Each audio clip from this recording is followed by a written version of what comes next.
Okay, this is Team PC. I'm Justin Ovenchain. And I'm Josh Isaacson, and we're here to discuss Chapter 1 of Hold Paramount. It's about the ethics in engineering. And Chapter 1 is about doing the right thing.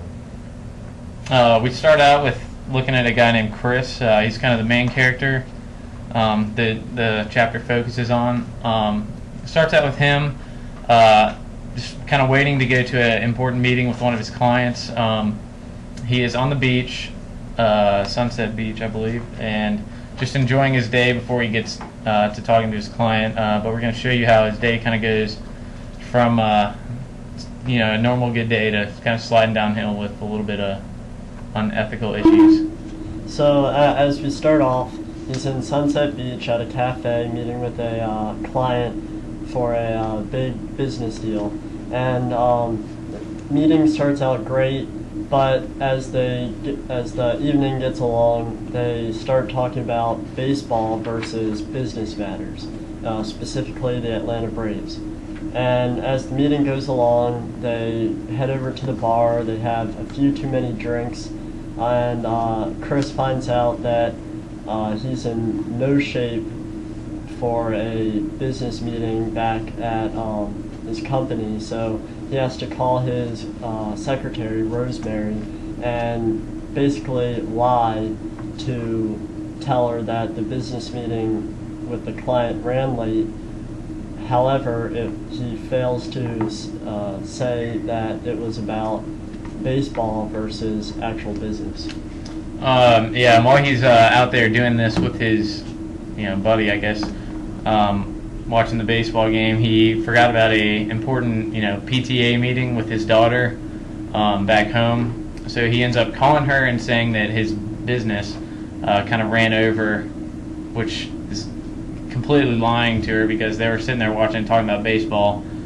He completely ignored the business aspect of his meeting.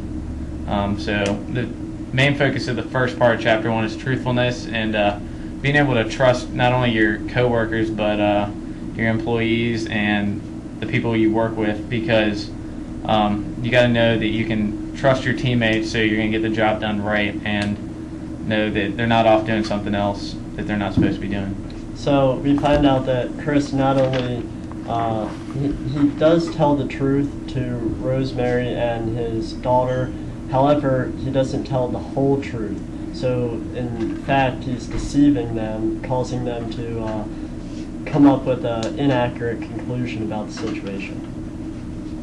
So the second part of Chapter 1 is about keeping promises. There's some philosophers call rules about keeping promises a prima facie moral rule, meaning that you should follow it most of the time, unless there are certain circumstances that prohibit you from keeping your promise. And this whole thing about keeping promises also reflects on back to that PTA meeting. That he didn't even break that promise for a business reason. It was more of like a self-indulgence, something he wanted to do, and he just kind of left his daughter, going by herself, or whatever ended up happening.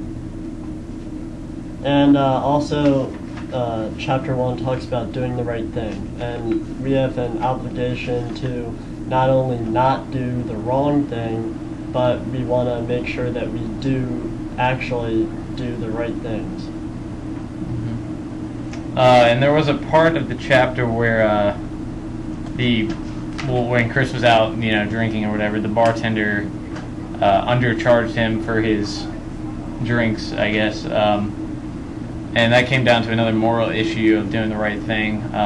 Whether do you tell the bartender, hey, you didn't charge me enough for my drinks, or do you kind of let it slide because you've been having a rough day?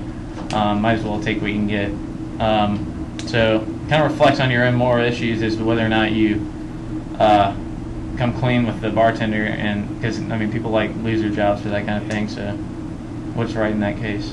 And another example similar to that for students is, say your teacher, your professor gives you a grade that you don't deserve, they misgraded your test, marked something correct when it was actually wrong, do you go up to your professor and come clean with them, be honest, and say, I believe you marked this wrong, or do you just take the grade as it is? And yeah, also this chapter talked about theft of music, just kind of a little side note. On the internet, you have access to all this music if you really want to. Instead of paying for it, you can download it illegally, and that's another moral issue that this chapter discusses. Anything on the internet, basically, that's not your own work, that you didn't actually make yourself, and you copy it without permission from the person who made it, that's stealing. There's no really ifs, ands, or buts about it. It's wrong, but it's also a moral issue. You have to decide, hey, am I going to do this, or am I going to do what I know is right? Chapter 1 also talked about that and the pirating issues that go along with it. And as we continue in Chapter 1, it talks about your obligations to strangers.